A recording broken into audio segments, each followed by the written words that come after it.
when there was people like John Chavis, who was a full-blooded so-called Negro man born in 1763, ran a school for white people in North Carolina.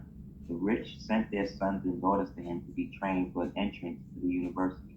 Amongst his students were the several who were later distinguished as U.S. Senators W.P. May, J.P., and Governor Charles Manley. Right? Chavis was educated privately at Princeton University and experimented to see whether Negroes could absorb college education. He was noted for his dignity and manners, his purity and diction, simplicity and style, knowledge of the classics. He was also a veteran of the Revolutionary War. After the Nat Turner Rebellion, he, like other Negroes, were forbidden to preach. He then wrote sermons that were bestsellers, and he died in 1871. You see?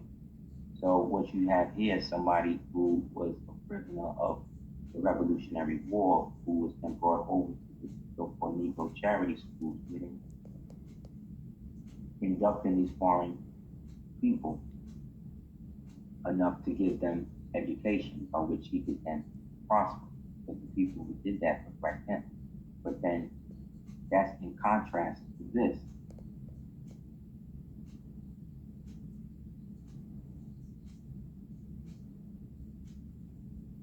On whites, the South's most noted guerrilla chief was Henry Lowry, a Negro who for 10 years dominated Robeson County, North Carolina, Tuscarora. When the Civil War broke out in 1861, he gathered a small army of Negroes and Negro Indians, Moors and Moors, and opened war on white people, killing all who did not flee. Mounted on a fleet of horses, he and his gallant band ravaged the surrounding counties, and Berry continued until he was defeated by the KKK. When? In 1871. What happened in 1871?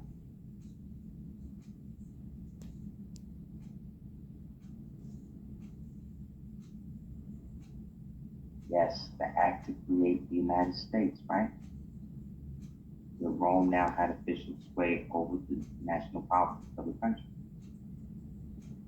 Because now the last of the freedom fighters have been shut down. See?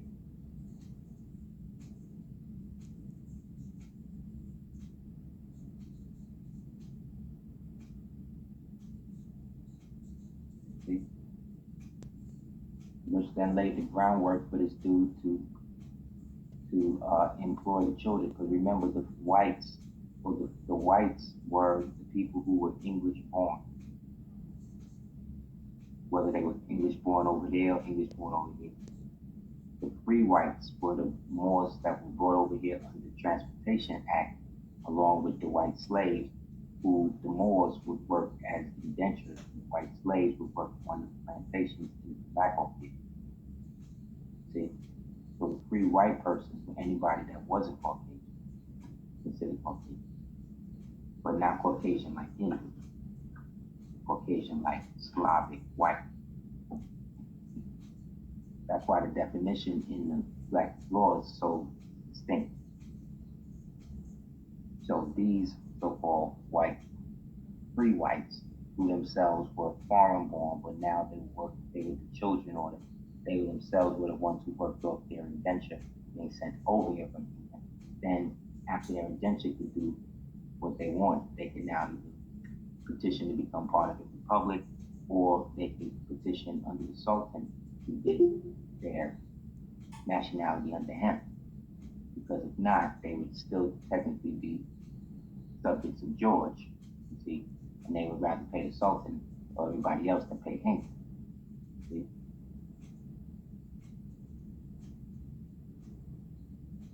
There's a difference. There's always difference.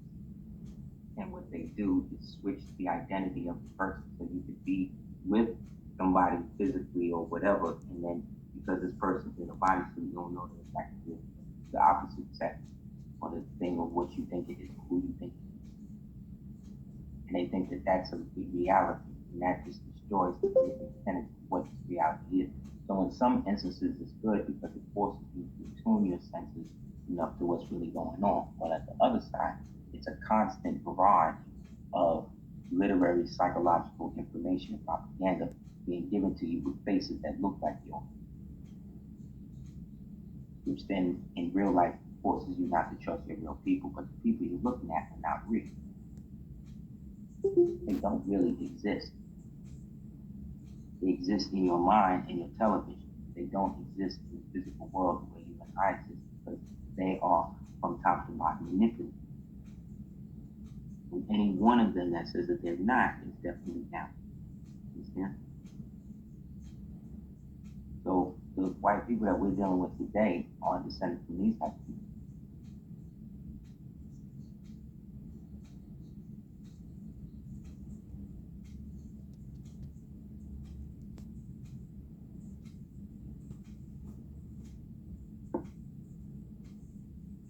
Most of the people that you see every day walking around, so-called white people.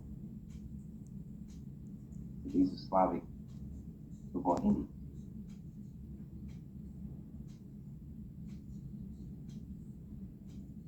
Now, this is not to get into them as who they are, their origin. We already know them. What I'm saying is, you can't be a Slav if this is what a Slav is. Understand? Therefore, you could never be a slave. You know what I'm saying? Therefore, the term slave that was put into play in modern literature after Reconstruction was definitely a psychological operation to not make black people slaves, but to make black people synonymous with the idea of being slaves. Because they couldn't be, because they were the ones that were calling shots and blowing up everything and obviously shooting and doing what they were doing to white people. Didn't we just read that? We just read that. And we just showed and proved that they was living, that the so-called Native American, as he referred to himself, was really living in little more than squalor.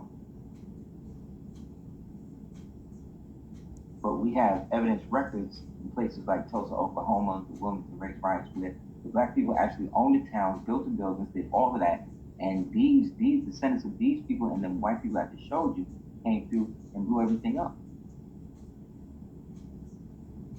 Right? That's what we just saw. And that because they were the descendants of the slaves that were used as tribute to pay off the bays and the bills and whatever that was over here doing the big and heavy lifting, they was made subject. Right?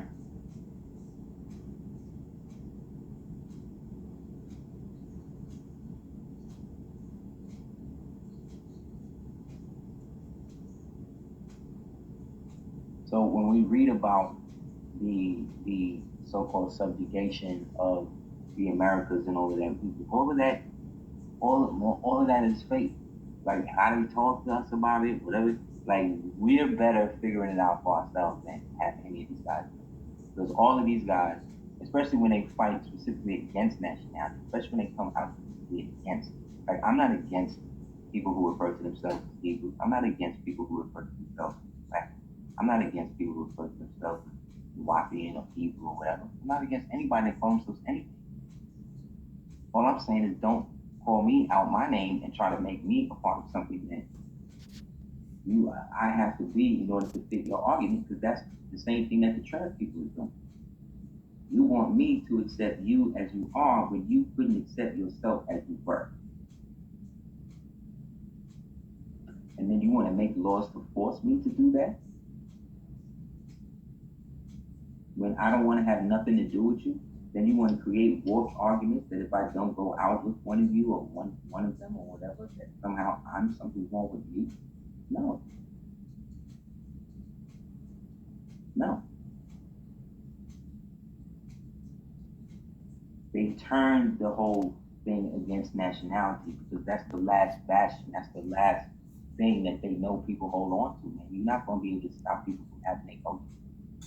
Every time these people try to do that, everything falls out. Then they got to start all over. They got to go back and then regroup what's left of them, go back in the hole, figure out, allow society to regroup itself, bring itself back from the brink, and then find a way in. Indicates of the nationality of. Where's The number 2 definition then is somewhat or rather, right? But the top definition is what? Of a nationality,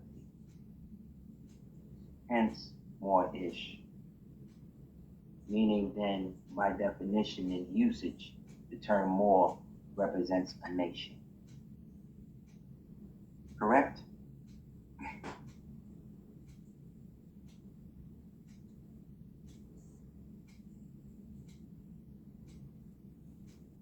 So again, this is what I'm saying about these melanin thieves.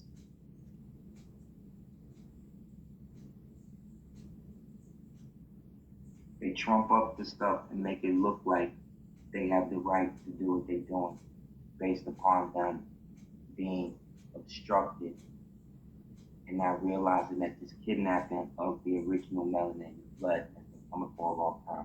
Because what these white families would do is towards the end, they would kidnap the elder Moors or the princes and chiefs. They couldn't marry into the family. The only way into the bloodline, based upon the old draconian rites, would then be to kill the person, impale them, or whatever they do to them, liquefy them, or drain the blood, and then have the blood drank by everybody in the family, thus creating the bond now between the old black family and the white new family. You've seen this in almost every American Horror Story episode that they don't put on TV. This is the type of magic and stuff these black aristocratic European Moors of the Grimaldi line and the Europa line infused over here through their old draconian practices. Which ain't got nothing to do with it. Our version of what the voodoo was the voodoo. But the voodoo was really old Mayan or Hopi folk magic.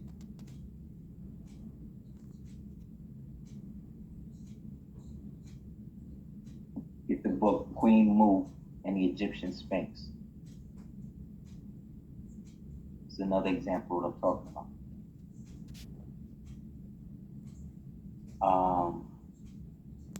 Purvis' advocacy of the rights that was rooted highly and deeply in the convictions of human rights. He believed strongly that the struggle for equality for blacks could not be separated from that of women and American Indians, Irish nationalists demanding home rule of all minorities, right? This objected to the all Cape associations based on color alone and rejected the term African American. There was not a single African in the United States, he told Philadelphia audience in 1886. We are to the manner born. We are Native American. That's different than the Native American Party that we'll see a little later, started by a Jew named Irving. Purvis's position on human rights undoubtedly stemmed in part from his own mixed race background. His grandmother, Dido Badaraka, was born in Morocco, which means Philadelphia. Purvis was described as a full-blooded Moor of magnificent features and great beauty. She had crisp hair and stately manner. In approximately 1766, at the age of 12, she was captured by a slave trader along with an Arab girl who was her slave. And the two had been enticed to a mile or two out of the city where they had lived, you see, which was Morocco, which is Philadelphia, and that they had been caught.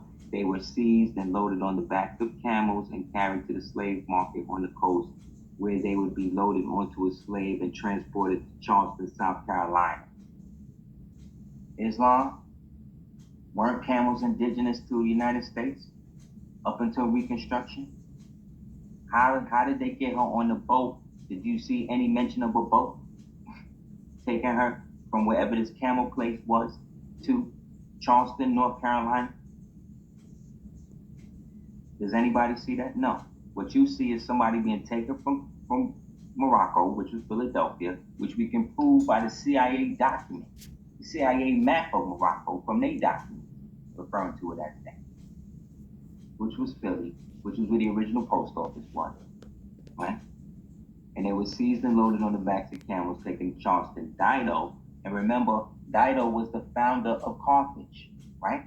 So she was a Moorish prince named after the goddess that founded the glorious Phoenician, Carthaginian nation of Carthage. And this is his grandmother. Imagine who your grandmother is. See what I'm saying? So boom, they were, boom.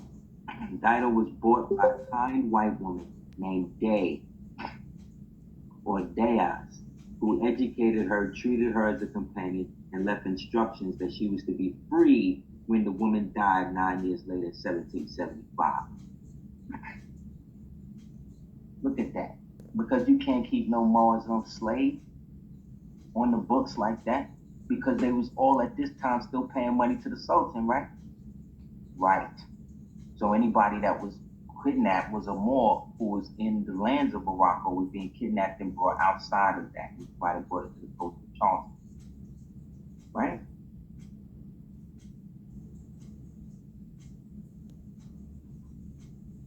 Exactly. Yes, full-blooded American Moor from Morocco, aka America.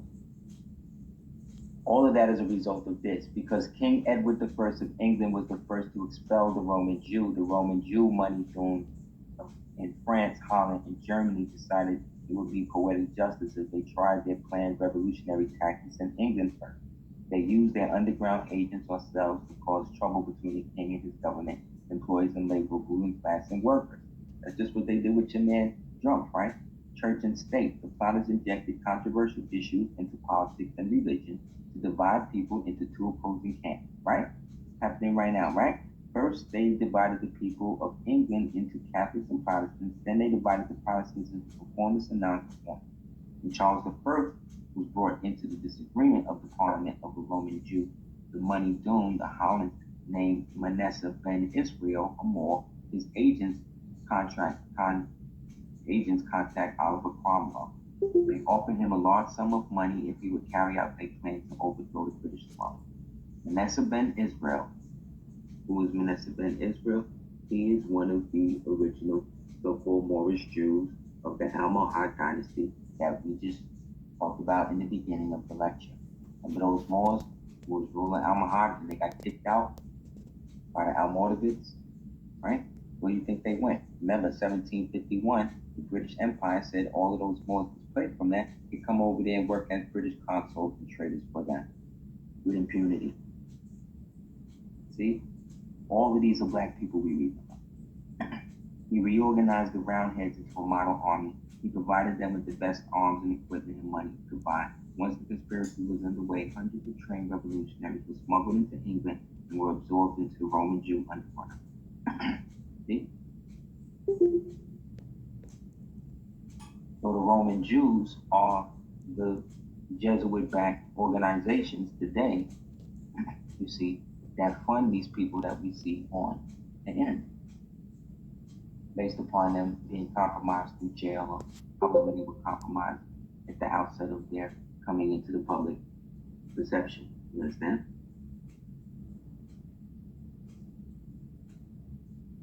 And so they're able to do things and get away with things because they have the ability to manipulate the situation based upon who brought them into it. You understand?